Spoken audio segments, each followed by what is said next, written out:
Forgot to shut it off. I just did this so you'd see how busy I am every day, Steers. You know, if anybody asks me,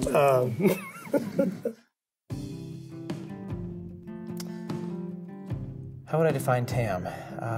I'd like to think that TAM is the shining knight in armor. TAM is a group of knowledgeable individuals. The association is where you come back to, it's where you network, it's where you can go for guidance if you need additional support or help. one of the things the association does is bring people together. You know, we know that we can lean on one another. Every one of the TAM members at one time, we were competitors.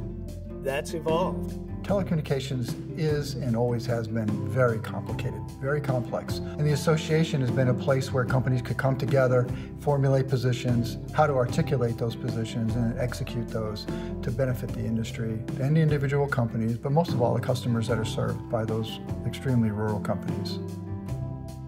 We still live in rural America, and you know, it's a very cost prohibitive, you know, industry when you're in rural. If we were in Portland and our core business was in Portland, it would be a much easier business model to sell. A lot of economic growth can happen in rural parts of the state and the country, and we need to focus on that just as much as we're focusing on the urban development and growth.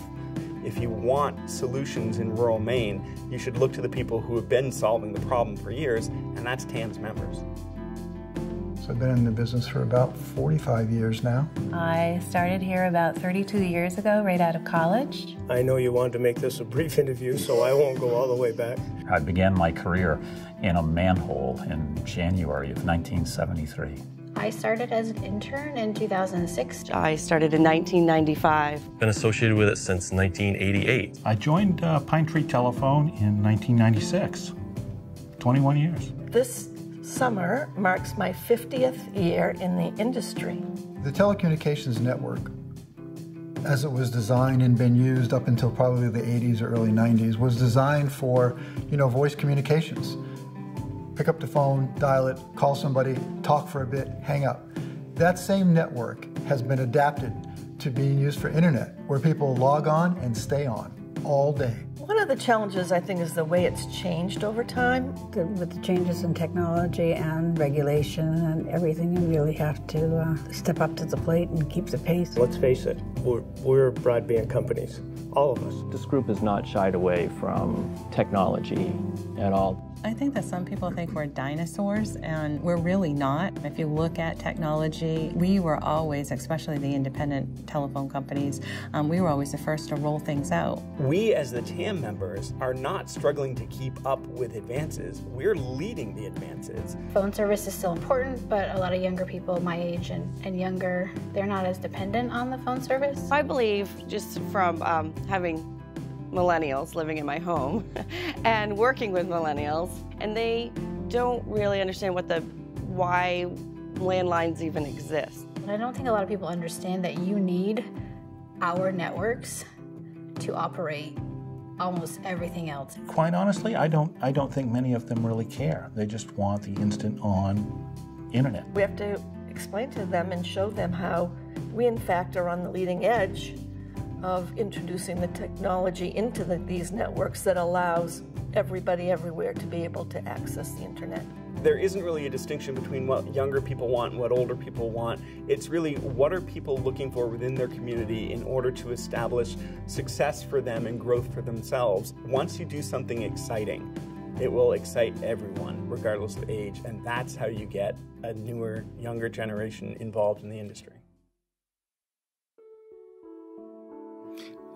I have to, I sometimes get sentimental about these things, and I was trying to think, what is TAM like? And I think it's like a family. I think TAM is like a family-oriented group.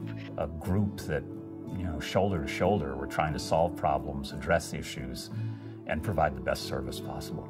I don't think we all could have done what we were able to accomplish in this state as individual companies. To have one place where we can all come together and talk about changes and how are you handling this and what do you understand to be the rule on that is very, very valuable. Not only have I learned a lot about the business, but I've made some incredible friends. I found some incredible mentors there.